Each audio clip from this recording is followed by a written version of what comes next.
Pourquoi l'Afrique est pauvre aujourd'hui? Voyons, tous les dirigeants africains, je peux dire 90% des dirigeants africains ont étudié en Europe. Ils ont vu tout ce qui se passe en Europe. Comment l'Europe est administrée, comment l'Europe est développée.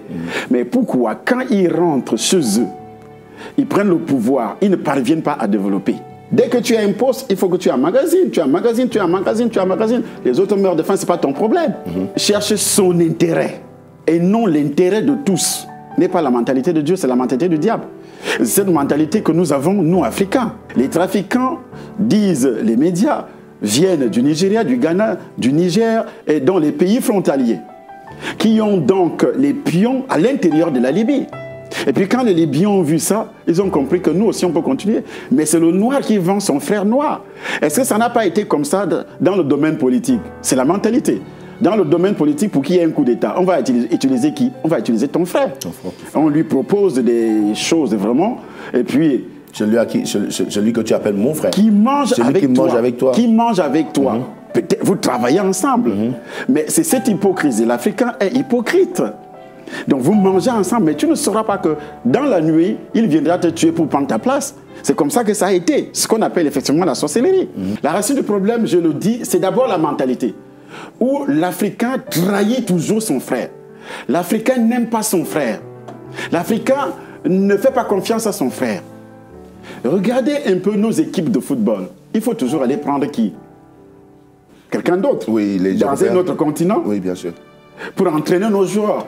On ne fait pas confiance aux grandes vedettes qui ont fait des preuves.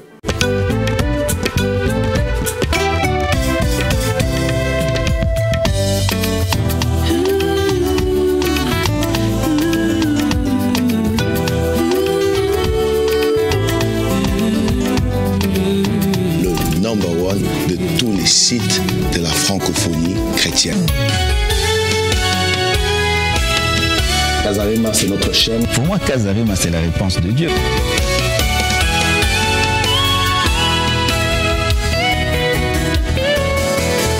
Je suis Casarema. Casarema, la montagne des rêves. Casarema, c'est de la bonne terre.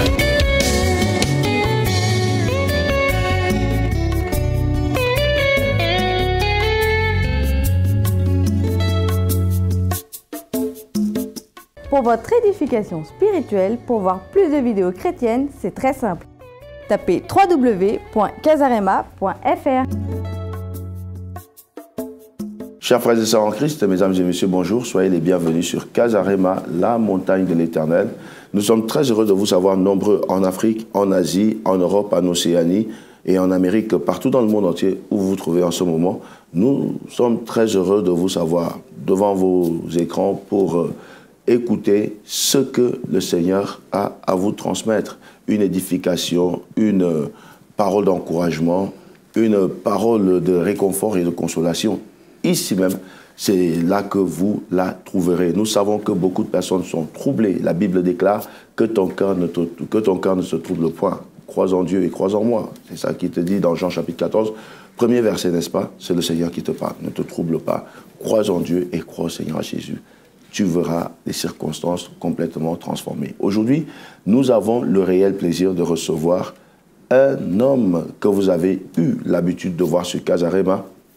Il est de retour. Il s'agit du docteur Martin Tchala Essomba, le pasteur principal des églises Temple des Nations dans le monde entier. On ne va pas juste dire à Paris parce que le Temple des Nations est à Paris, le Temple des Nations est au Cameroun, le Temple des Nations a beaucoup de branches un peu partout. Et là, le Temple des Nations va bientôt voir le jour à Lyon. À Lyon, oui. Donc, bonjour, docteur.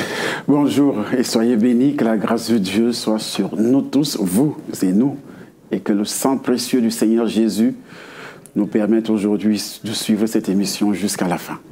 Il y a de très très bonnes nouvelles qui s'annoncent. Il y a des événements de fin d'année, il y a des événements d'ouverture et d'inauguration qui se présentent de part et d'autre, sur Paris comme sur Lyon. Nous avons une inauguration, l'inauguration du Temple des Nations ici à Paris. En fait, le Temple des Nations était locataire à Asnières-sur-Seine et après Villeneuve-la-Garenne. On a eu 2 déménagements entre-temps, oui. Ce qui a causé également un peu l'absence du docteur parce qu'il fallait trouver un lieu pour stabiliser. Aujourd'hui, il y a des locaux stables. Il y a les locaux stables et c'est pour cela que je pense que j'avais un peu disparu sur les écrans de Casarema et surtout Casarema et même prêcher sur les médias tous les jours comme je le fais dans les différents médias du monde. Parce que vous ne pouvez pas pêcher et jeter dans le fleuve. Quand vous allez à la pêche, c'est pour pêcher et mettre dans le panier. L'évangélisation, en principe, c'est la pêche. Et Jésus-Christ a toujours pris des exemples des activités familiales ou sociales. Jésus-Christ a pris l'exemple qu'un filet qui est jeté dans la mer ramasse toute marque de poissons et d'autres choses également. Et les anges vont s'asseoir au bord de la mer pour trier. Donc ça, c'est l'enlèvement. Donc ici, nous sommes appelés à évangéliser. Nous sommes appelés à évangéliser. En évangélisant, alors tu es capable aussi, si tu as un appel apostolique, tu es capable aussi de créer une église là où tu n'avais pas. Ce n'est pas seulement, comme les gens le disent, là où ça n'existe pas, non. Là où tu n'avais pas un ministère, là où tu n'avais pas une église locale, tu es capable de créer une église là, mais en évangélisant. C'est pas que tu vas pêcher dans l'aquarium des autres, comme le font plusieurs aujourd'hui, et parfois qui viennent sur les médias, qui parlent mal, sabotent des serviteurs de Dieu pour appeler les âmes de ces serviteurs-là, venez, suivez-moi sur les médias, c'est moi qui ai le bon serviteur.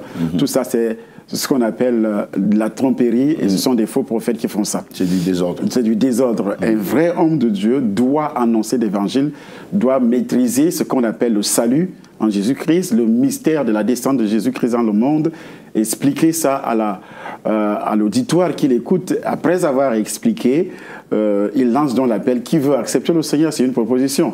Jésus-Christ me dit, je me tiens à la porte et je frappe. Si quelqu'un ouvre, je peux entrer et souper avec lui. Si tu refuses, tu es libre d'accepter ou de bien de refuser. C'est comme ça l'évangile que nous prêchons. Tu peux m'insulter matin, midi, soir, tu es libre de m'insulter, de refuser ce que je dis. Alors, étant donné que je suis arrivé dans ce pays portant une mission, d'abord en créant une association qui est d'abord la lutte contre l'immigration clandestine. C'est depuis le Cameroun que j'ai lutte contre l'immigration clandestine en créant cette association. Ah, d'accord. Je suis aussi propriétaire des médias au niveau du Cameroun. Et ces médias sont utilisés tous les jours pour sensibiliser les Camerounais à ne pas quitter, à ne pas prendre des risques. Comme ce qu'on est en train de voir. Comme ce qu'on est en train de vivre aujourd'hui. Donc en fait, là ton message, il doit être encore plus poignant. Ça fait environ 3 ans que nous sommes dessus. Il y a des journalistes qui travaillent dans ces médias au niveau du Cameroun et qui font ce travail, qui vont même dans les villages pour sensibiliser les gens. Et nous utilisons les médias, télévision et radio pour le faire. Alors comme déjà en arrivant en France, il fallait aussi sensibiliser la diaspora, parce que la diaspora encourage aussi l'immigration clandestine d'une autre façon, d'une autre manière. Pourquoi? Parce que nous voulons montrer toujours à nos frères qui sont restés que tout va très bien ici, que nous sommes bien, on a de l'argent. Et puis, on raconte des histoires, tout ce qui se passe ici, comment on paye les gens gratuitement si tu es au chômage, comment on s'occupe des femmes qui n'ont pas de mari, on leur donne des loyers, on leur donne de l'argent, on paye si tu veux accoucher, on te paye. Donc, tout ça, ça entre dans les oreilles, ça aiguise l'appétit des uns des autres. Et ils prennent le risque donc d'entrer sur les rues, dans le désert, sur les pistes, pas les rues, sur les pistes dans le désert. Il y a beaucoup de cadavres. Parce que moi, je suis l'activité de l'immigration clandestine depuis plusieurs années. Ce que les gens sont en train de voir aujourd'hui, nous, on voit ça tout le temps, ça n'a pas commencé aujourd'hui. On voit ça sur les réseaux sociaux, que les gens envoient sporadiquement comme ça, mais ça a pris de l'ampleur parce que c'est une grande chaîne de télévision, CNN, qui en a fait écho. Mais quand nous parlons, personne ne prête oreille. On diffuse même les vidéos. Mais ils pensent que c'est de la blague, que c'est des montages. Donc, en arrivant ici, c'est dans le même ordre d'idée également, sensibiliser donc la diaspora, afin de décourager la diaspora à encourager ce phénomène qui est en train de tuer, de vider l'Afrique. Ce n'est pas seulement le fait que l'Afrique, les grosses têtes sont en train de partir, mais aussi, ce sont nos frères et nos sœurs qui meurent dans le désert. Mais aujourd'hui, on découvre qu'ils sont également vendus, qu'ils sont en train d'être tués, assassinés. Mais alors, il faut continuer la sensibilisation au niveau aussi de la diaspora. Et cette diaspora qui a aussi un autre problème. L'autre problème, c'est que nous sommes dans un pays développé. Si aujourd'hui, l'Afrique ne parvient pas à décoller, ce n'est pas parce qu'il manque d'opportunités. La première opportunité que nous avons, c'est d'abord les ressources minières que nous avons, mais que nous ne pouvons pas transformer. C'est lui qui a la connaissance, comme dit la Bible. Quand tu as la connaissance, c'est toi qui es béni. Le peuple périt faute de connaissance. La connaissance n'est pas seulement spirituelle. Parce que quand nous, les hommes de Dieu, nous prêchons, nous mettons un accent particulier sur le spirituel, oubliant que nous vivons encore dans un corps physique. Le spirituel habite dans un corps physique qui a besoin de la nourriture, qui a besoin de l'oxygène pour respirer, qui a besoin de l'eau, qui a besoin d'un abri.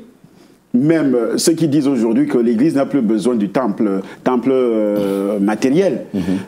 Alors tu vas prêcher l'Évangile où en plein air. Nous sommes par exemple en Europe où il y a la neige.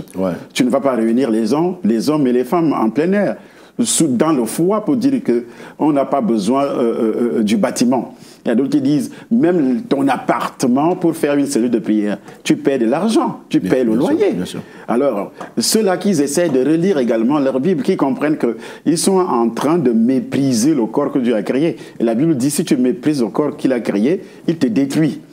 Alors, en exposant le corps, par exemple, aux intempéries, si vous exposez votre corps aux intempéries ou bien aux microbes, à des choses pareilles, ou bien vous mangez ce qui ne nourrit pas le corps, c'est sûr et certain que vous êtes en train de se suicider. C'est un suicide volontaire. Bien sûr. Et Dieu doit te détruire.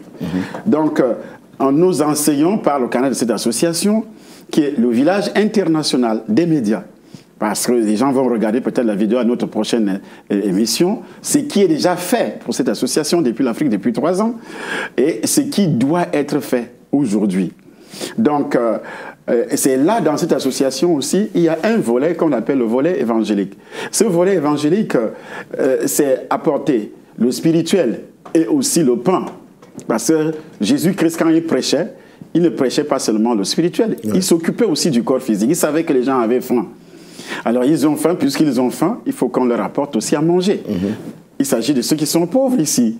Ceux qui sont malades également. Nous sommes dans un pays où on soigne les gens gratuitement. Ça, c'est déjà l'évangile. Ça, c'est une partie de l'évangile qui est accompagnée des œuvres. Donc, la France, sur ce point-là, vraiment, rien à dire. Parce que la France a les œuvres que nous voyons. Et ces œuvres-là passent par l'État qui aide donc les démunis. Et cette association touche beaucoup d'autres volets. Nous n'allons pas s'attarder là-dessus maintenant. Mais sur le volet donc évangélique, quand je suis arrivé, et moi j'arrive avec l'idée d'installer cette association. Et étant un homme de Dieu, je dois aussi annoncer l'évangile. Et pour annoncer l'évangile, il faut passer, bien sûr, par les médias. Parce que nous sommes, comment on appelle ça, la période des nouvelles technologies. Ça change tous les matins, tous les jours. Vous dormez aujourd'hui, demain matin, on vous présente une autre marque de portable, des applications qui n'existaient pas hier. Alors, si vous ne vous mettez pas à la page, c'est fini, vous êtes démodé. Démodé dans le sens technique, mais aussi dans le cadre spirituel. Parce que ce que j'ai dit aujourd'hui sur Casarema, c'est répercute, par exemple, aux États-Unis, à la même seconde que la vidéo est postée. Mais nos ancêtres qui utilisaient le tam-tam en Afrique pour avertir, une communication les gens, oui, à courte durée, parce qu'il fallait également identifier les paroles qui sont dites dans le son du tam-tam, oui. Mais qui n'étaient pas données, c'était seulement donné pour les initiés. Mais aujourd'hui, nous avons donc, eux, ils ont donc ce qu'on appelle la connaissance. Je parlais de l'Afrique aujourd'hui qui n'a pas la connaissance. Eux, ils ont la connaissance. Nous avons les matières premières. Par exemple, le portable que j'ai en main aujourd'hui a été créé à base des matières premières qui viennent de l'Afrique, du Congo démocratique, du Cameroun, de tous les pays africains. Mais alors, est-ce que ce portable a été fabriqué en Afrique? Ce portable coûte extrêmement cher. Mais les matières premières qui sont ramassées là-bas, les producteurs n'ont presque absolument rien. Les pays producteurs n'ont absolument rien parce qu'ils n'ont pas la connaissance. C'est comme le pétrole, c'est comme le cacao, c'est comme le café. Les producteurs de café, ils récoltent quoi? Dans mon village, on cultive le café, on cultive le cacao. Mais c'est des pauvres gens. Mais ceux qui ont eu l'idée, la connaissance de transformer le cacao en chocolat, ils sont des milliardaires dans le monde. C'est ça. Alors, parce qu'eux, ils ont la connaissance. Et l'Africain continue à dire, nous sommes riches, vous ne pouvez pas être riche et dire que vous êtes riche parce que vous avez la matière première qui est brute, sans avoir la connaissance de la transformer, la science de la transformer. Donc vous n'êtes pas riche, vous êtes des pauvres. Vous êtes vraiment pauvres, plus pauvres que... D'où on dit que la pauvreté, elle est mentale. La pauvreté, elle est mentale, elle est culturelle. La pauvreté, elle est spirituelle. Exactement. Donc c'est ce qui est fait la maison des Africains, la pauvreté. Elle est vraiment mentale. Donc aujourd'hui, beaucoup de nos compatriotes vont sur les médias. Ah oui, on voit changer le franc CFA. Est-ce que c'est ça qui va amener la richesse dans notre pays, alors que vous n'avez pas des industries pour transformer vos matières premières? Le bois est transporté comme ça de l'Afrique avec les légumes. Et quand ça arrive ici, ils vont faire des planches et puis on fabrique des meubles qui coûtent extrêmement cher. Avant l'arrivée, par exemple, des Chinois chez nous, un meuble qui était fabriqué en France ou bien en Italie coûtait combien au Cameroun? Et pourtant, c'est le bois qui était parti du Cameroun, qui était parti de l'Afrique centrale. Le même pétrole, ce n'est pas le raffinage, c'est pas le Cameroun qui fait le raffinage, mais c'est l'Occident qui est venu installer une usine de raffinage. Et le Cameroun reçoit un pourcentage. Un pourcentage moins.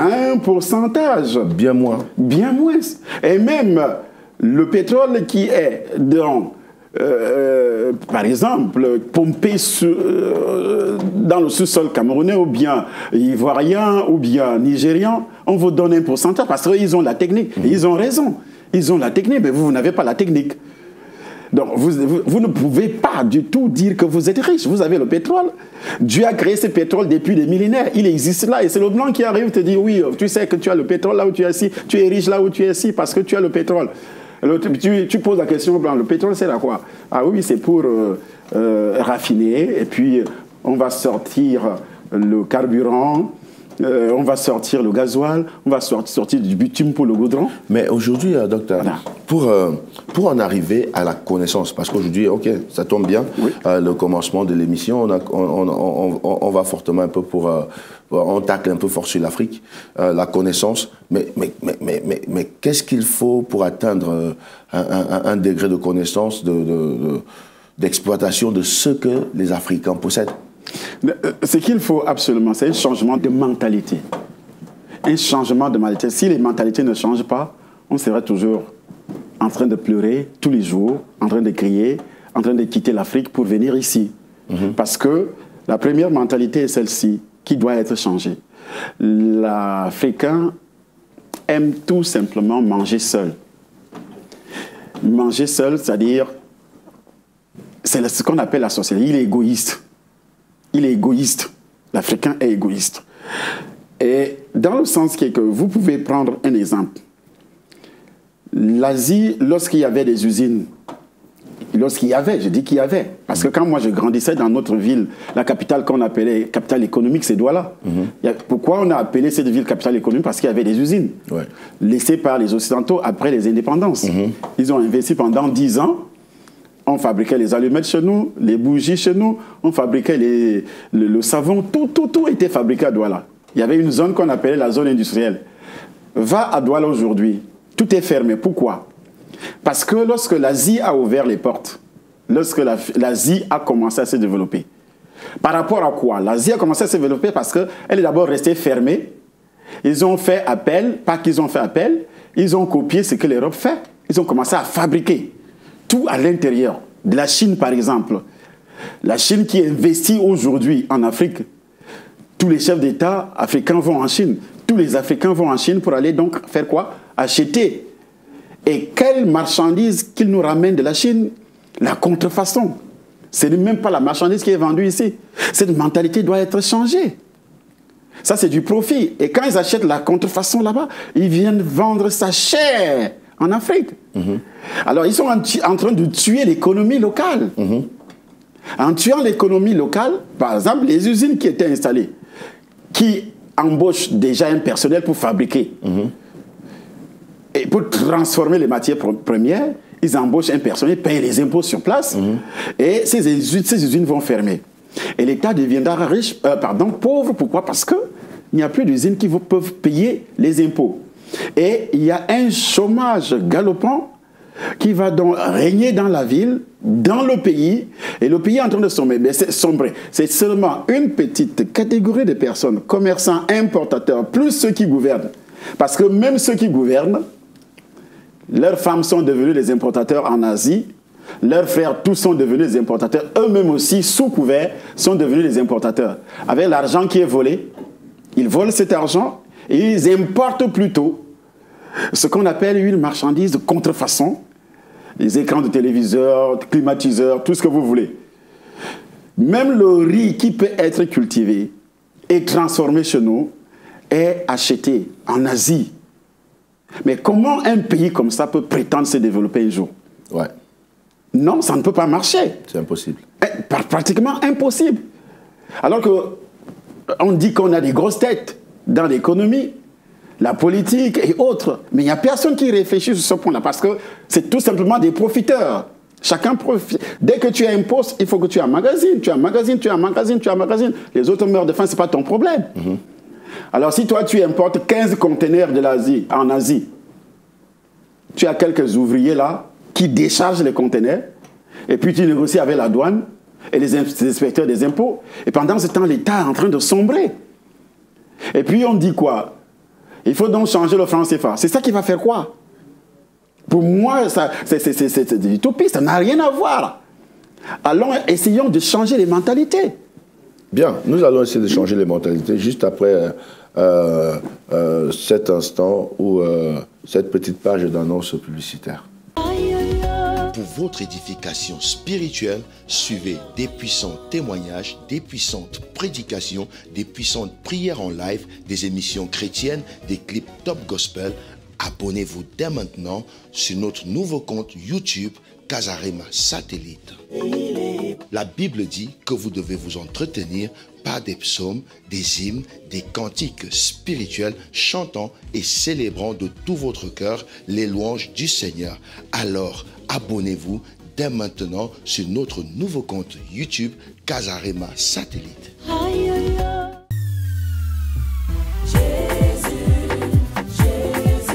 Trop c'est trop, trop c'est trop, il faut que ça change. Casarema vous présente Trop c'est trop 2017. Finissez votre année en beauté et commencez l'année 2018 dans le triomphe avec l'événement intitulé « Comment briser les malédictions des liens du sang ». Le problème des liens, ce sont des problèmes qui minent notre destinée, qui minent notre marche sur la terre, mais qui n'influencent pas notre entrée au ciel.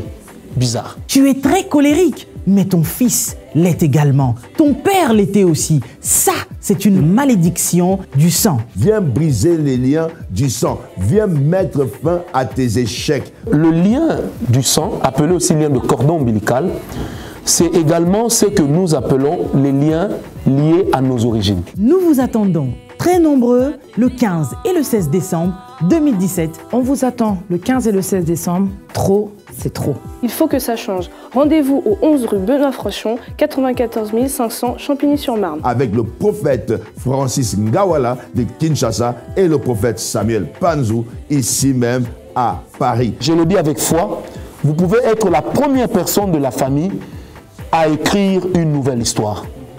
Et ça, Jésus-Christ de Nazareth est encore capable de le faire. Prends la décision de ne plus être contrôlé par les domaines de la famille, par les domaines de l'hérédité, par les choses qui ont combattu tes parents. Trop, c'est trop. Venez nombreux, moi je serai là. Laisse-moi te dire que le 15 et le 16 décembre 2017, tu vas dire KO à tous tes problèmes, KO à la malédiction du sang. Rendez-vous à ne pas manquer, nous y serons.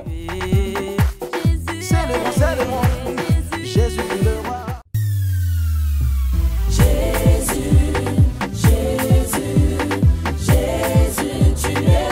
Si Casarema est une bénédiction pour vous, j'aimerais vous encourager à nous encourager à votre tour en disant on aimerait devenir partenaire avec Casarema. C'est le mandat de chaque croyant d'aller et de faire de toutes les nations des disciples. Et vous pouvez le faire par le biais de vos dons. Que ça soit 20 € par mois, 50, 100 euros par mois ou même 1000 euros par mois si vous pouvez le faire. Et de cette façon-là, vous allez vous unir à nous à proclamer l'Évangile dans le monde francophone. Moi, je suis partenaire mensuel de Casarema. Et vous? Je suis partenaire de Casarema. Faites comme moi. Devenez partenaire avec Casarema. Je suis partenaire avec Casarema. Jésus, Jésus, Jésus, tu es au-dessus de tout. Pour votre édification spirituelle, pour voir plus de vidéos chrétiennes, c'est très simple. Tapez www.casarema.fr. Nous sommes de retour sur le plateau avec le docteur Martin Tchalès-Somba et nous développons sur un sujet très particulier, le sujet d'actualité. Nous voyons les hommes être vendus dans le 21e siècle, en plein 21e siècle. Nous ne pouvions pas imaginer une telle atrocité. Et d'où vient ce mal? D'où vient cette difficulté? Exactement, nous étions en train de parler avec le docteur sur la connaissance. La matière, la première matière, la matière première, je crois que la matière première, c'est la matière grise. C'est la connaissance. Docteur, tu nous as expliqué tout à l'heure que Dieu a enrichi l'Afrique. Les matières premières, nous avons le diamant, nous avons le coltan qui est à l'issue des fabrications des portables. Nous avons du cobalt, nous avons de l'or, nous avons de l'émeraude, nous avons du bois, nous avons... Normalement, l'Afrique a tout pour ne pas pleurer. L'Afrique a tout pour ne pas souffrir. Dieu a enrichi le sous-sol de l'Afrique. Mais pourquoi le même Dieu qui a enrichi le sous-sol de l'Afrique ne nous a pas donné l'intelligence pour exploiter ce sous-sol-là? Oui, le problème central, c'est quoi? Quand tu dis que Dieu ne nous a pas donné l'intelligence, il lui-même dit, c'est lui qui va avoir l'intelligence, la sagesse qu'il demande à Dieu. Dans le livre de Jacques, qui donne à tous sans reproche. Est-ce qu'un Africain a demandé? Et Dieu a refusé. Est-ce qu'un Africain a fait confiance à Dieu? Et Dieu a refusé. Ceux qui font confiance à Dieu sont taxés d'escrocs. Ceux qui font confiance à Dieu sont taxés des tarés, des gens qui ne connaissent rien. C'est aussi une autre mentalité. C'est une autre mentalité. Les Africains disent que la religion vient des Blancs. Et en même temps, les mêmes Africains utilisent toutes les technologies que les Blancs nous ont envoyées, nous envoient tous les jours. Mais c'est la religion qui est taxée comme quelque chose qui vient des Blancs et que nous avons notre propre tradition, notre propre religion, qui est la sorcellerie. Moi, j'ai suivi un intellectuel congolais dans une chaîne de télévision congolaise qui nous disait que lui croit à la sorcellerie, que tout ce qui est Dieu, des histoires, j'ai même vu des commentaires sur les problèmes de la Libye, vente des esclaves. Il y a une femme qui fait un commentaire bizarre en disant ce qui est beaucoup plus marrant dans cette histoire, les Africains continuent à faire confiance à ce Dieu des Blancs qui s'appelle Jésus, à ce Dieu des Blancs qui s'appelle Dieu, au lieu de faire confiance à leur Dieu qui est le Dieu des Africains. Il a donné dans des traditions. Alors, je me suis posé la question, si la tradition pouvait donc nous donner, par exemple, des portables, le Dieu des Africains qui est la sorcellerie pouvait nous donner les portables, parce que moi, lorsque je fus magicien ou bien sataniste, parce qu'il y a ce qu'on appelle la sorcellerie, il y a ce qu'on appelle le satanisme. Le satanisme, c'est la gestion des affaires de la cité, dans le développement, mais sans Dieu. On ne doit pas parler de Dieu. Et c'est ce qui arrive également côté occidentaux, ce qu'on appelle la magie blanche, en principe.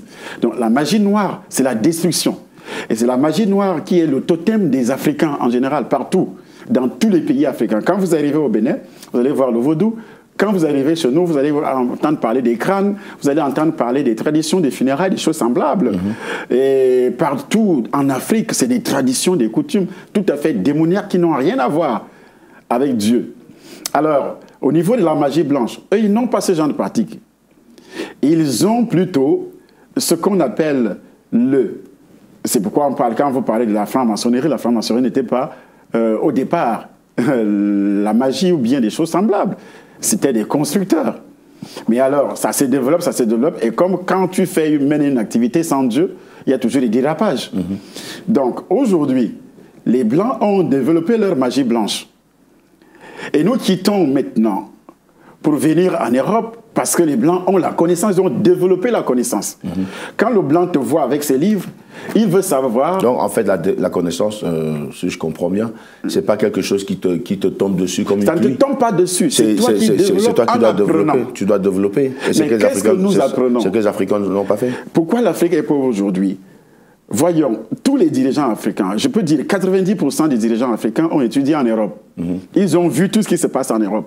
Comment l'Europe est administrée, comment l'Europe est développée. Mais pourquoi, quand ils rentrent chez eux, ils prennent le pouvoir, ils ne parviennent pas à développer? Comme ce qu'ils ont laissé, ils ont vu, ils ont touché du doigt en Europe. C'est un problème de mentalité. Premièrement, il y a une mentalité, il y a la connaissance. Donc la mentalité qui cherche son intérêt et non l'intérêt de tous n'est pas la mentalité de Dieu, c'est la mentalité du diable. C'est cette mentalité que nous avons, nous, Africains.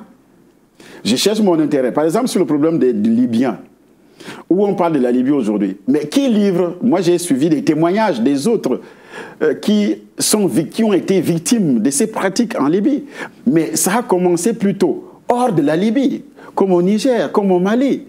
Les trafiquants, disent les médias, viennent du Nigeria, du Ghana, du Niger et dans les pays frontaliers, qui ont donc les pions à l'intérieur de la Libye. Et puis quand les Libyens ont vu ça, ils ont compris que nous aussi on peut continuer. Mais c'est le noir qui vend son frère noir. Est-ce que ça n'a pas été comme ça dans le domaine politique? C'est la mentalité. Dans le domaine politique, pour qu'il y ait un coup d'État, on va utiliser qui? On va utiliser ton frère. On lui propose des choses vraiment, et puis... Celui que tu appelles mon frère. Qui mange avec toi. Qui mange avec toi. Peut-être vous travaillez ensemble. Mais c'est cette hypocrisie. L'Africain est hypocrite. Donc vous mangez ensemble, mais tu ne sauras pas que dans la nuit, il viendra te tuer pour prendre ta place. C'est comme ça que ça a été. Ce qu'on appelle effectivement la sorcellerie. Et allez dans vos villages. Nous sommes ici en Europe. Et tu as un programme de construire ta maison au village. Vous allez voir les gens rire avec vous. Et vous le faites pour le bien-être de toute la famille. C'est une maison familiale. Mais 80% des membres de cette famille ne sont pas contents, même s'ils dorment dans cette maison. Ils se posent la question, pourquoi c'est seulement lui qui doit nous construire la maison? Donc ils vont faire tout et tout pour détruire ce que tu fais en Europe pour avoir de l'argent. Ils vont même détourner cet argent. C'est pas ça la mentalité africaine en général, sur le plan politique, sur le plan financier, sur le plan social. C'est ça notre mentalité. Et le deuxième point, notre faiblesse, c'est quoi? Parce que l'Afrique, c'est la trahison. C'est l'Afrique qui livre son frère. Je suis en train de parler là. Est-ce que tu peux voir un blanc mettre un mauvais commentaire? Non. Lis les commentaires qui vont sur ce que nous sommes en train de dire. Ce sont les Africains. C'est l'Africain qui te dit que celui-là, il est ceci, il est cela. Je le connais. Parfois, il ne te connaît pas. Il arrive sur le blanc, il dit je le connais. Quand il voit que peut-être tu as une relation qui peut faire descendre au Cameroun ou au Congo ou bien en Côte d'Ivoire une usine, il viendra dire à ce blanc, celui-là c'est un escroc. Et puis comme le blanc, il est un peu... Et puis il laisse, il abandonne. Il pense te faire du mal, alors qu'il est en train de faire du mal à toute la communauté. À toute une communauté, ouais. Voilà. Et c'est comme ça l'Africain. Parce que ce n'est pas lui. Ce qu'il ne voit pas, c'est un peu ça, ce sous-développement mental. Voilà. C'est ce manque d'émancipation. Parce que quelqu'un qui croit directement faire du mal à Dr Charles Somba ne sait pas que c'est au moins 1000 foyers qu'il est en train de détruire et d'empêcher de manger. Entre les pasteurs, regarde un peu, entre les pasteurs blancs et les pasteurs africains, ce qui se passe entre les pasteurs, les hommes de Dieu en général, les hommes de Dieu noirs, je dis bien noirs, africains, c'est des insultes, c'est des critiques, il n'y a pas cette ambiance, c'est ce qu'on appelle l'unité de la foi, non. C'est la trahison, tu finis de développer une œuvre, là même, à l'intérieur de l'œuvre. C'est là-bas que l'opposition va commencer à naître. Parce qu'ils vont faire tout et tout pour détruire. Et ils pensent te détruire alors qu'ils sont en train de détruire leur propre vie. C'est pourquoi en Afrique, ça ne bouge pas, ça ne marche pas. Donc, il y a un problème. Le deuxième problème, c'est dans la connaissance. L'Africain n'aime pas lire. Nous sommes véritablement intellectuels. Et puis, nous utilisons une langue qui n'est pas la nôtre. Cette langue qui n'est pas la nôtre, comme on le dit également dans le problème du franc CFA.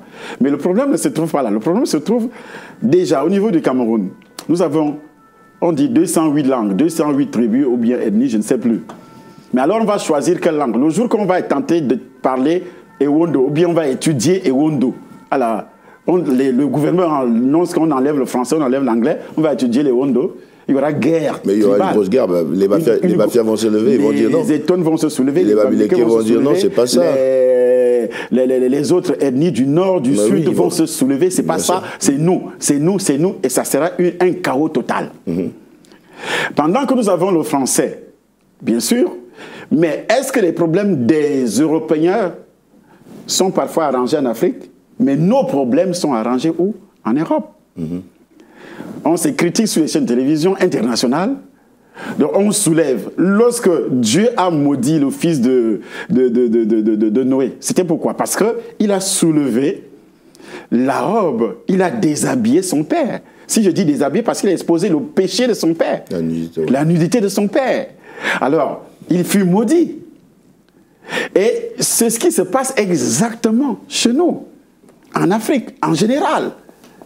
Donc, le problème de la connaissance, j'ai déjà développé ça, de la connaissance. Vous ne pouvez pas dire que vous êtes riche, alors que vous tu joues avec un diamant et tu ne sais pas à quoi ça sert, tu ne connais pas sa valeur, tu ne sais même pas c'est quoi. Attends, tu connais déjà la valeur, mais tu ne peux pas transformer. Est-ce que tu vas porter une boule de diamant sur ton cou? Non. Et il va falloir transformer en bijoux. Et ces bijoux, ça peut être une chaîne en diamant, une bague en diamant. Et qui nous apporte cette connaissance, ce sont des Blancs. Les Occidentaux qui nous apportent ça, qui nous disent que, voilà, vous avez la matière première et nous, on a la connaissance. Ça veut dire que c'est eux qui gèrent tout. Je prends l'exemple de ce livre témoignage. Lorsque j'avais écrit ce livre, nous sommes en 1992, année de ma délivrance.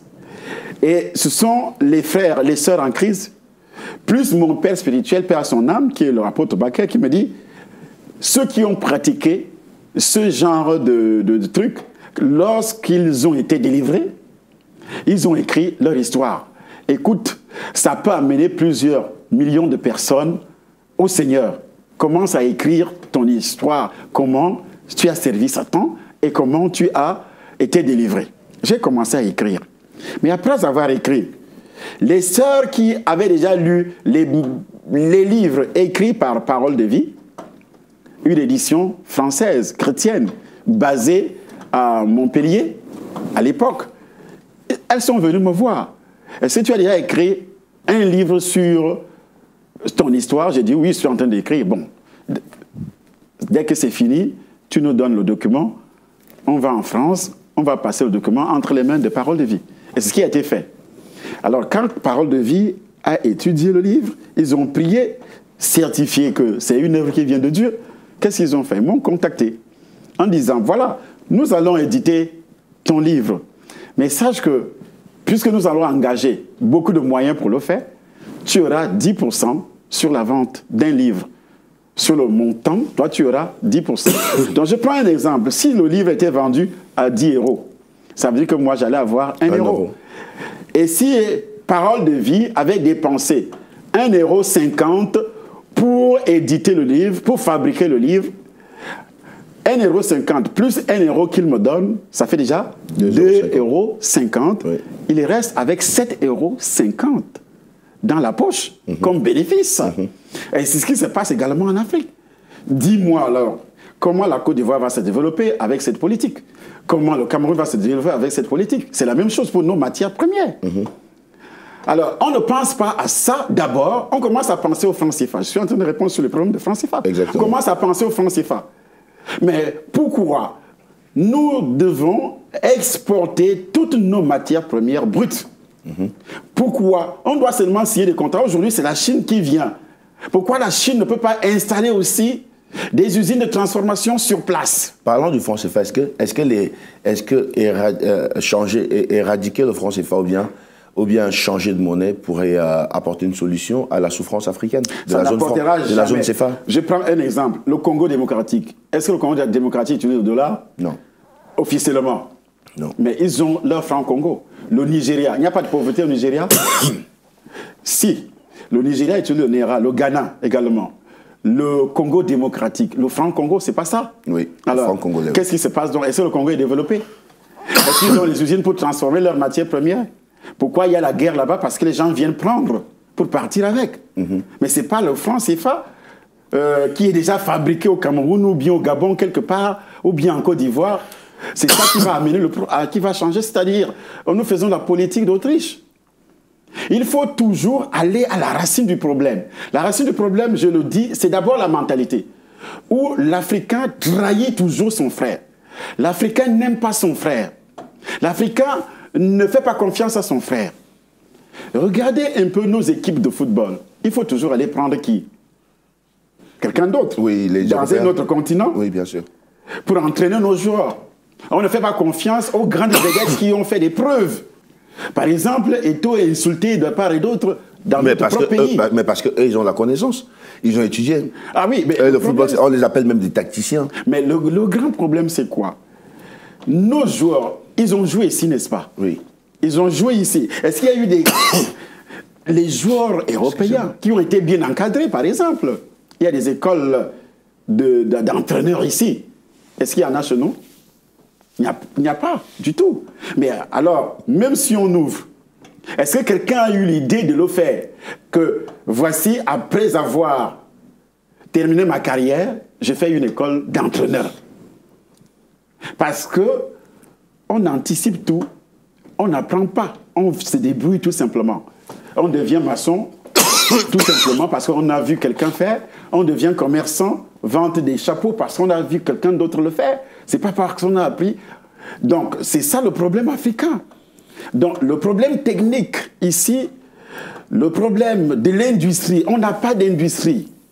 S'il y avait des industries, on n'a que des commerçants. Hommes d'affaires chez nous, ce sont des commerçants qui achètent pour revendre. Quand tu entends qu'il y a une usine quelque part, mais ce n'est pas parce qu'on fabrique. C'est une usine de montage. On achète des pièces détachées, des motos, des voitures. On fait un montage quelque part. On dit que c'est une usine qui fabrique des voitures. Mais cette usine ne fabrique pas des voitures. Fait le montage. Ça n'a rien à voir avec la fabrication. Pourquoi les Blancs en Afrique du Sud, ils ont demandé à tous ceux qui veulent vendre leurs voitures de les fabriquer en Afrique du Sud? Ceux qui connaissent l'histoire de l'Afrique du Sud.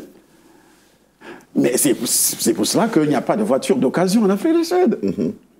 Donc ils ont cette politique. Et l'Afrique du Sud s'est développée parce que les Blancs étaient à la tête du pays. Et ils ont amené leur connaissance occidentale. C'est pourquoi l'Afrique du Sud s'est développée. Mais voici donc l'Afrique centrale, l'Afrique de l'Ouest et autres. C'est ce qu'on appelle également le satanisme, la sorcellerie. C'est pourquoi, lorsque je parle de ce livre de témoignages, mon rang et mes activités dans ma rencontre avec le premier ministre de Satan. Et quand je parle de ça, c'est pas parce que c'est pas une histoire que j'ai entendue. L'initiation d'abord, et puis l'évolution. Et tout cela, c'est un apprentissage. J'ai été initié. Et les livres venaient de part. Dans le satanisme, on apprend. Si vous allez dans les réseaux, vous allez voir, il y a des documents, il y a des livres. On apprend. Même dans le domaine spirituel aujourd'hui, les gens n'apprennent plus. Même les pasteurs. Alors, qu'est-ce qu'ils font? C'est pourquoi ils disent aujourd'hui, il n'y a plus de père spirituel. Il y a plus, parce que le père spirituel doit te former, doit t'enseigner. Moi, j'ai commis des erreurs parce que je suis sorti de la couverture spirituelle de mon père spirituel. Il y a certaines choses, j'ai été influencé par la plupart des faux pasteurs qui m'ont induit en erreur, qui m'ont poussé à faire certaines choses qui n'étaient pas bibliques. Et lorsque je me suis ressaisi, en rencontrant maintenant ces repentants, en rencontrant mon père spirituel, commence à me dire ça ne va pas, ça ne va pas, ça ne va pas. Est-ce que l'Église, quelque part, a besoin de parler politique? L'Église a besoin de parler politique et de faire même la politique.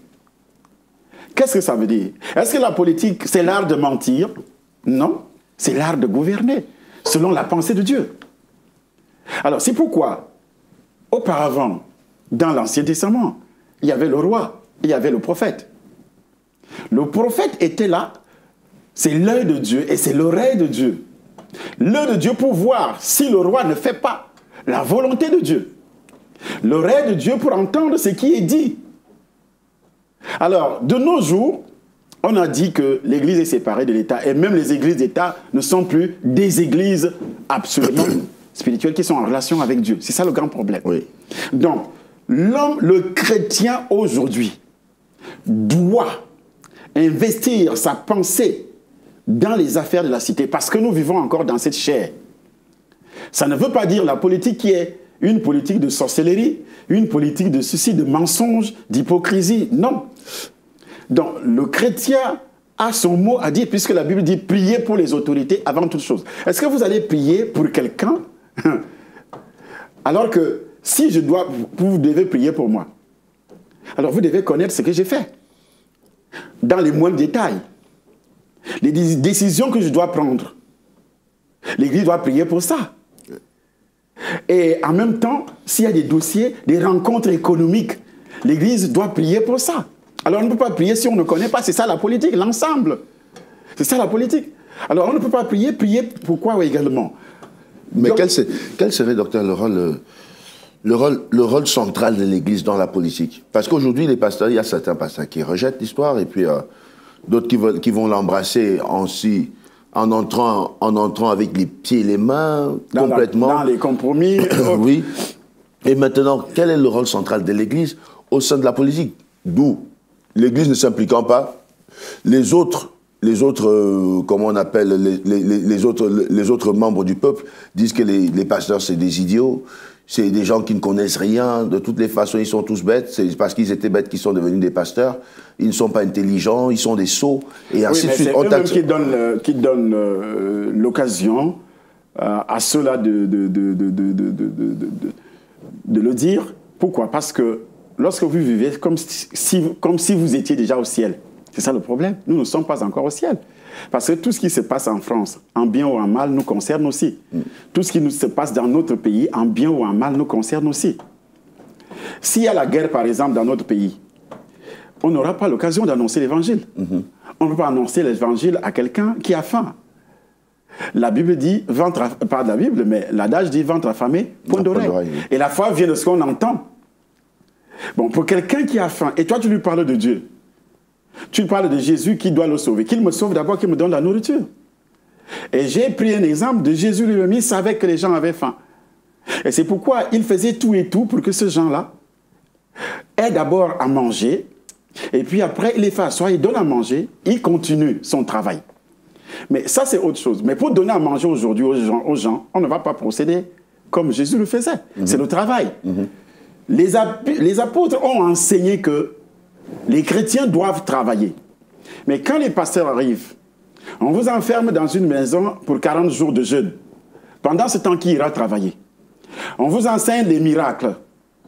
On ne touche pas le social. On vous parle seulement des miracles, miracles tous les jours. Que tout s'obtient par le miracle. Or, le miracle passe par le travail. Le miracle ne passe pas seulement parce que le miracle, c'est la guérison. Mais la guérison, ça, c'est quand tu es déjà bloqué, qu'il n'y a plus espoir. Dieu produit un miracle. Donc, pendant que tu es en train de travailler, si Dieu dit, donne-nous le pain, si la Bible dit, donne-nous le pain quotidien, tu ne peux pas demander le pain quotidien en dormant. Mais en travaillant. Et pour travailler, on fait d'abord travailler la connaissance. Donc, c'est pourquoi moi, j'ai rencontré beaucoup d'hommes de Dieu qui disaient, il ne faut pas toucher les histoires de politique. Je dis non, c'est faux. Quand moi, j'ai commencé à parler, à mettre ma bouche dans les problèmes politiques au niveau du Cameroun, ils m'ont appelé le pasteur du président. C'est le pasteur du président. Or, j'ai enseigné que les chrétiens doivent prier pour les autorités. C'est écrit dans le livre de Romains, chapitre 13, pour les autorités. Afin que nous menions, 1 Timothée, chapitre 2 dit, afin que nous menions une vie paisible et tranquille, en toute piété et honnêteté. Pour que les gens soient honnêtes dans la société, pour qu'il n'y ait plus de détournement, il faut l'intervention de l'Église. Pour qu'il n'y ait pas de sorcellerie, des pratiques, les sacrifices humains. Mais l'autorité, quand on parle d'autorité, l'autorité doit avoir un mandat quand même. Mais quand l'autorité a dépassé son mandat et qu'il n'a même plus de mandat, si Dieu l'a rejeté, comment pouvons-nous prier pour pourquoi Dieu le rejette? Dieu la rejette. Dieu la rejette pourquoi? Parce qu'elle ne reste plus dans la volonté de Dieu. Oui, parce que le pays, normalement, est conduit par une constitution qui donne un mandat à un chef d'État. Attendez. Et Dieu est d'accord avec ce mandat. Et de l'autre côté, rejette maintenant, l'autorité ou bien le pasteur? L'autorité. Je parle de l'autorité. Nous parlons de prier pour les autorités. Voilà. Lorsque Dieu l'a appelé, est-ce qu'il était d'abord enfant de Dieu? Il n'était pas enfant de Dieu. Non. Il était toujours païen. Alors, Maintenant, pourquoi vous dites que Dieu l'a rejeté? Dieu il n'était pas d'abord quelqu'un qui n'est pas né de nouveau par sur le fait que le mandat est dépassé depuis longtemps. Nous sommes comme dans un régime monarchique aujourd'hui. Écoutez, donc le mandat qui est déjà là, quand Dieu donnait, Dieu ne donnait pas parce que, quand Dieu appelle un tyran même à la tête de l'État, ça veut dire que Dieu donne le travail à l'Église. C'est l'Église qui doit convertir les gens, ce n'est pas Dieu. Si l'Église ne parvient plus, quand les pasteurs vont auprès des autorités pour prendre l'argent, les gens ont cru au Cameroun que moi, Biya, financé mes choses. Non, pas du tout. Je n'ai jamais... Dieu est au ciel.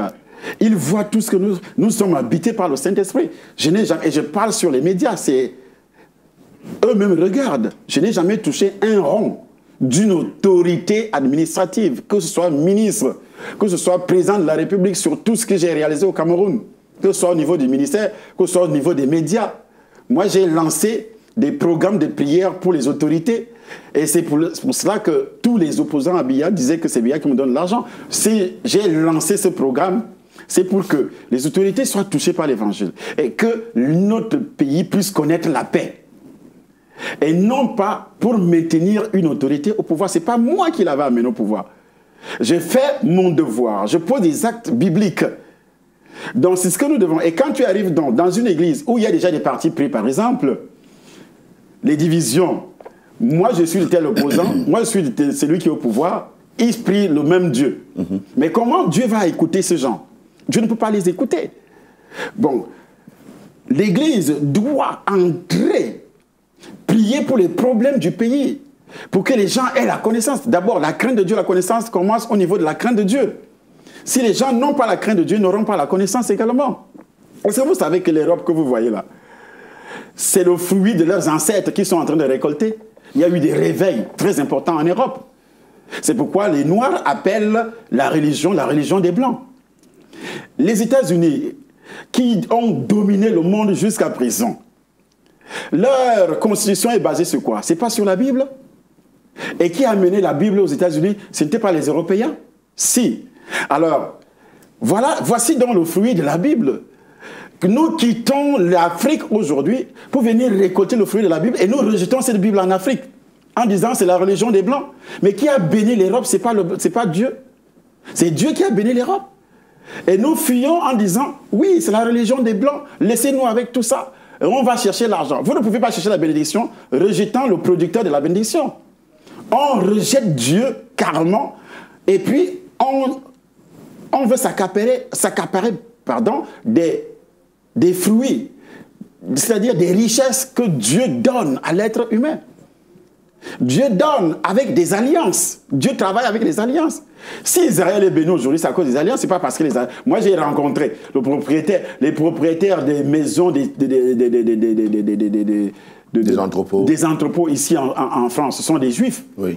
Moi, j'ai rencontré plusieurs. Je suis entré dans les magasins. Des grandes sociétés, ce sont des juifs.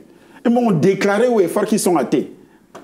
Mais pourquoi ils sont riches? Ils ont eu une alliance en passant par Abraham.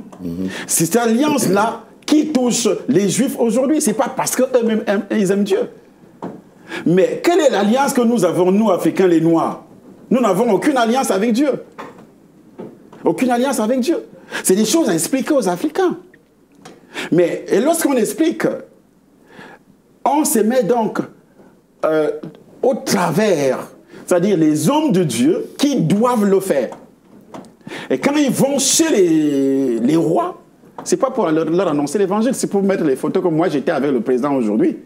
J'étais avec tel président, j'ai mangé avec tel ministre. Il n'a pas annoncé l'évangile à ses ministres, même à ses présidents. Je dis annoncer. Te recevoir ne veut pas dire qu'il a accepté Jésus comme son sauveur personnel. Il a reconnu qu'il est né dans le péché, lequel le péché originel. Et qu'il lui faut un sauveur. C'est là que la vraie conversion commence. Mais cela n'est pas fait. Mais quand les églises vont, c'est pour aller prendre de l'argent. Parce qu'il y a la pauvreté. C'est ce qui se passe. Ils marchent avec les autorités. Mais ils ne disent rien à ces autorités. Moi, je connais plusieurs, même dans mon pays. Moi, je n'ai jamais mis pied et je ne veux même pas. Je veux le jour que je mets pied chez une autorité, c'est pour l'annoncer l'évangile. Et comme ils le savent, ils ne veulent pas rencontrer les gens qui sont prêts à leur annoncer l'évangile. Et quand il finit de te donner l'argent, qu'est-ce qu'il fait? Il étale, il dit voilà, je lui ai donné l'argent, je lui ai donné 15 millions, 20 millions, ainsi de suite. Il s'en moque. Nous sommes en train de chuter sur notre émission. Est-ce que aujourd'hui, il y a un espoir pour retenir les jeunes? Parce que beaucoup de ceux qui s'en vont, donc nous avons suivi des témoignages ici sur le plateau de quelqu'un qui a dit la devise c'est de partir ou de partir et d'affronter la mort de l'autre côté. Il a dit on a accepté déjà la mort, soit de partir, soit de mourir. Et est-ce qu'il y a moyen est-ce qu'il y a un espoir de dissuader un peu les jeunes à rester sur place, à ne pas prendre le risque d'aller braver les déserts, l'esclavage et puis toute cette souffrance, surtout la mort? Quel espoir, Pasteur Rim, quel espoir? Tant que, premièrement, la façon de gouverner ne change pas. Il n'y a pas espoir. Il n'y a vraiment pas espoir. Lorsque quelqu'un va se coucher tous les soirs sans manger, il sait que le lendemain, il n'aura pas aussi à manger. Dans un mois, il n'aura pas aussi à manger. Et qu'il lance un coup d'œil à côté de lui, il voit une seule personne avec 30 grosses cylindrées, avec 15 domestiques dans la maison. C'est un fonctionnaire. Il lance un coup d'œil. La même personne a des magasins en ville. La même personne a des sociétés. Ceux qui devaient avoir ces sociétés sont au quartier. C'est ça la mentalité africaine. Il est fonctionnaire, il a des sociétés, mais déguisées sous divers noms. Tous les membres de sa famille, les comptes bancaires sont ouverts dans toutes les banques, les grandes banques, les paradis fiscaux dans le monde entier. Et 90%, je peux dire 95% des habitants de ce pays-là croupissent dans la pauvreté, dans la misère. Quel espoir? Ils vont rester faire quoi? Si dans un village, vous savez, dans mon village qui est à 70 km de Yaoundé, 50 km sont goudronnés sur la route qui passe pour aller vers Kribi. Alors les 20 km qui relient le goudron et mon village ne sont pas goudronnés. Et si moi je n'avais pas une grosse voiture, c'est-à-dire une voiture 4x4, je ne pouvais pas atteindre mon village. Et c'est là que j'ai implanté ce qu'on appelle le village international des médias. Sur les 100 000 hectares, que les villageois disent qu'il faut prendre ça, il faut nous amener l'industrie ici. Nous voulons transformer nos fruits. Ils ont des fruits qu'ils veulent transformer, mais ils ne peuvent pas parce qu'ils n'ont pas la technique, ils n'ont pas de moyens. Ils ont les tubercules, le manioc, les tarots, tout ce que vous pouvez imaginer, qui ne peuvent même pas d'abord évacuer à partir du village jusqu'en ville. Ils ont tout ça sur place. Ils ont le bois. Ils ont des fleuves comme l'Oignon, qui est à 500 mètres de ma maison. Ils ont des carrières de sable et tout. Ils ont tout ça, mais ça ne peut jamais être transformé. Et c'est là que moi, j'ai construit la chaîne télévision Canal Vie, j'ai dit bien construit, et placé ça sur sa satellite. Et là, développer d'autres activités. Par exemple, la formation sur les médias. Quand on dit village international des médias, c'est former dans ces jeunes parce que vous ne pouvez pas vivre dans ce monde sans nouvelles technologies. Pas du tout. Même les usines aujourd'hui, c'est toujours en informatique, avec l'informatique. Si vous n'avez pas l'informatique, vous ne pouvez absolument rien faire. Mais nos jeunes, il faut avoir combien de millions pour être formés dans une école quelque part, dans une grande ville. Mais les jeunes des villages qui quittent donc les villages pour se rendre dans la ville, et dans la ville, n'ont rien à faire. Et après la ville, qu'est-ce qu'ils ont l'information par les chaînes de télévision et radio que ça va très bien en Europe. Et ils regardent aussi les chaînes de télévision. Et ils prennent la route en passant par le Nigeria, pour ceux qui, en ce qui concerne le Cameroun. En passant par le Nigeria, il arrive au Bénin, Niger et autres. Il est vendu ou il est tué par la chaleur, il est quelque chose comme ça. Il parvient quand même à toucher l'Europe, ceux qui ont la chance de le faire. Il parvient quand même à toucher l'Europe. Et quand il arrive ici, d'autres également le voient déjà quand vous partez en vacances. Ah oui, vous voyez, je suis bien, tout ça. Et lui, il a un salaire de 50 000 francs CFA, moins de 100 €. Il travaille là-bas au niveau de l'Afrique, mais il gagne 50 000 francs CFA, moins de 100 €. Il a un diplôme, il a le bac. Il gagne 100 000 francs CFA, ce qui fait 150 €. Il a le bac dans la poche. 150 000 francs CFA, c'est trop. Non, c'est trop. C'est trop. pour un bachelier. Alors, comment, vous pouvez me poser la question, est-ce qu'on peut arrêter ça? Ça ne peut pas. Pour arrêter ça, j'ai dit, il faut développer l'Afrique. Si l'Afrique n'est pas développée, ça ne pourra jamais s'arrêter. Et l'Afrique doit se développer par elle-même. L'Afrique doit se développer par la connaissance, par les industries. Et si seulement les autres viennent installer les industries, ils partent avec l'argent, l'Afrique ne va pas se développer. Yes. C'est lorsque l'Africain lui-même aura la connaissance. Quand j'étais déjà au point de créer ma chaîne télévision, il y a un ingénieur belge qui m'ont vendu les appareils, de la radio, des émetteurs. Ils m'ont dit ceci, vous les Africains, vous avez beaucoup d'argent pour investir, mais vous investissez vraiment dans le mal, dans l'ignorance. Pourquoi? Parce que vous investissez parfois dans les domaines que vous ne maîtrisez pas. Il faut d'abord apprendre un domaine, le maîtriser avant d'investir. C'est pourquoi ça ne marche pas chez vous. Et c'est exactement ce qui se passe chez nous. C'est exactement ce qui se passe chez nous. Nous sommes presque au terme de notre émission. Le mot de la fin. Le mot de la fin, c'est que il y a un grand séminaire à Lyon qui commence le 1er, vendredi le 1er, le 2 et le 3. C'est des séminaires. Nous allons dire tout ce que nous sommes en train de dire ici. Nous allons prêcher l'évangile. Nous allons aussi prier, puisque toi-même, pasteur Arim, tu as le ministère de la prière. Tu seras parmi les orateurs, gens qui vont prier. Oui. Donc, on va vous donner l'adresse de la salle parce que tu as ça sur les 24 avenue Johannes Massé, 69 009, centre d'activité Georges Deloup, bâtiment des Passerelles. Donc, je reprends l'adresse à Lyon, 24 avenue Johannes Massé, 69 00, centre d'activité Georges Deloup, bâtiment les Passerelles. C'est à Lyon, le 1er, le 2 et le 3 décembre, pour un grand séminaire d'édification et de délivrance. Vous qui êtes à Lyon, venez massivement. Nous y serons et ce sera extrêmement fort avec la présence du Saint-Esprit. Venez nombreux, nous vous invitons tous de Lyon, de Saint-Étienne. Soyez nombreux et massifs à venir pour ce grand événement. Pour nous, aujourd'hui, nous vous disons merci d'avoir suivi cette émission et nous croyons que vous trouvez réponse. Il y a la salle de Paris, qu'on a oublié. Oui, la salle de Paris. La salle de Paris, elle est sur quelle adresse? Sur l'adresse 47 avenue, Paru, 47 avenue du Général Delanne, au 95 330 à Daumont.